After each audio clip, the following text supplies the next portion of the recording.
Hi once again. Once finished the Holocaust, Young Diarists, and Foundations of Strength, I decided to add a component on the experience. After all, I had been on it for a year, setting it aside for some time, no time returning to it. The work surely does not cover everything.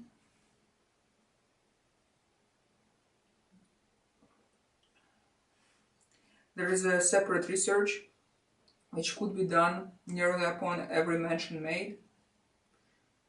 At a university, one is usually taught to focus on a narrow pathway of inquiry, staying on point. I have tried before and found it almost impossible to do in a given format. Would have ended up with numerous works. The greatest pleasure so far was the response to exploration, which allowed me to inquire into three perspectives. It is that when the parts come together and form a whole picture. The focus or pursuit of this work is non-academical per se. It originated from a question: how could one write so persistently, so numerously in those times? Furthermore, it is known of artworks done in concentration camps, perhaps a quick introduction to which could be found in a documentary film Because I Was a Painter. Trailer could be found online, and the entire film is available through iTunes. A couple of links are now appearing on the screen. Depictions are reconstructions of the underground ghetto publications, and hidden artworks are also present. Those that would have never made the press at that time, the well hidden, concealed, covered up reality of the ghettos. While some was known, the enormous beast which tore apart the human core at that time was only to come out as a monstrous skeleton after the end of the World War II. How could people remain so human to record, to depict? And it was a risk. You can't just write down and draw the secret, the elephant in the room, and not to become of the least, to say, discomfort to its concealers. Masha Ronikaiti, the author of The Diary I Must Tell, it's a book, published in different languages, not quite sure about English actually, noticed publications in German and French. Mine is in Russian. And a book right here.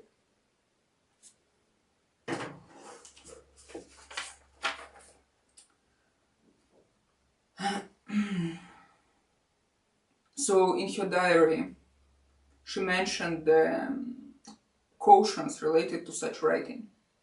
She herself knew that if she was to be caught with those, if they were to be found. So my initial question was how and perhaps why did the people write? In clearly inhumane conditions, when it was of danger. There is definitely preoccupation with food, unbearable hunger, with unbearable sanitary conditions leading to sickness and death. Winter would be cold. If you are in hiding, you are hardly to attract attention by lighting fire. The descriptions can go on, but people wrote, children wrote, adults who were in a position to drew, perhaps did not write by far as much, essentially needing to consider that children had been less in working conditions. Many adults were to write later, some children were to live through and write later. As we live in the complexities and comforts of the 21st century, but again, depending on the location, there are third world countries there are villages, there are overpopulations, and many other examples when today we often can consider ourselves privileged. As scary as it may sound in some not as advantageous circumstances or surroundings. Those diaries, perhaps in my mind, is also a reminder to critically look around. And I don't mean criticizing, I mean critical thinking. I'm not saying that striving, ambitions, goals are something to become a guilt trip. What I am saying is that remaining human is what makes us human. And here is a reminder of humanity as a struggle. But even children, the most unprotected unless the world decides to react to their vulnerability and reach out, quite often remained human. Those who survived found strength to write, not the guide to career ladder, not the guide to what the popular literature and magazine covers impaled humanity upon, but the guide to life, to humanity in a sense. I find it challenging to convey. In many cases, since writing, it is relatable to the ending of this work. To write is to live through it. Those who wrote diaries or books in this situation had to face the world around themselves, to think of things that seem to be quite often avoided. And that is partially the conveying of it all. There is no single guide, since perhaps as described in Feelings episode, everyone at least acquires associations. No object, no situation, nothing becomes left neutral once comes into contact with the individual's world. Essentially, it is a question of how it is to be human.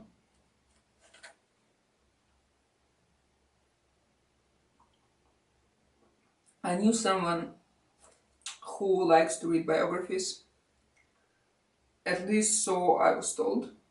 Biographies are interesting, diaries as well. Partially, perhaps it is also an opportunity to step outside one's circle, one's surrounding. The mentioned and then persistent throughout life, changing but persistent nonetheless.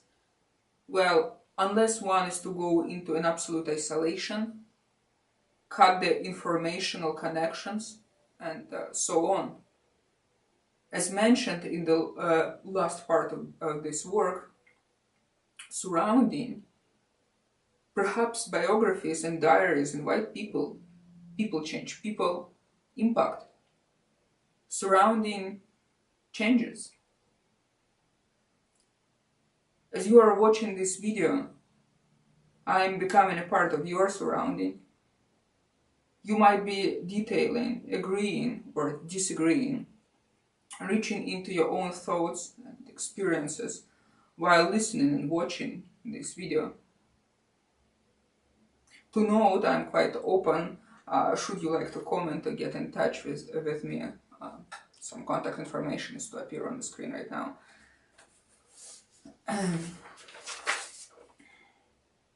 Some other elements I would like to address. The writing of this work was heavy. Initially draining, humanly challenging. There were other inquiries never to come to anything conclusive related to the Holocaust, World War II, and actually more. Questions arose. By the time I began writing this work, turbulence perhaps subduing. As I finished this work a year from when it began, it is still draining, calmly draining, something I stopped, prohibited myself to react to. Therefore, overall, it is unnoticeable.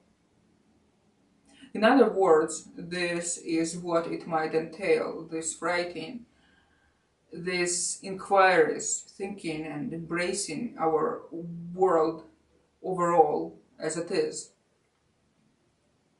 I do not like to discuss it, find it pointless. I like results. From experience, one alone must achieve maximum results. The rest is irrelevant, quite ruthless. But hey, it works. It is like perfectionism. Either it will kill you or some will rightly disagree. I myself disagree. You embrace it and live with it, derive advantage from it. While perhaps it surely is, it is important to discuss. Should the question arise why it is important, any of this, there seems to be an attitude of why should the Holocaust be talked about so much. Masha Rolnikaite herself faced those reactions, and that is nothing new. For a long time, some things are forbidden to talk about. We generally do not overall lean to probe at things. Then was Karl Marx so correct? Or the Romans so accurate in their bread and show approach? Or the Nazis, who found little problem in sending people like dogs and like sheep to the slaughter? Attitudes arise also in directions of humanities, sociologists, psychologists, etc. Imagine the world without any of that. Welcome to the Colosseum, and you are up next.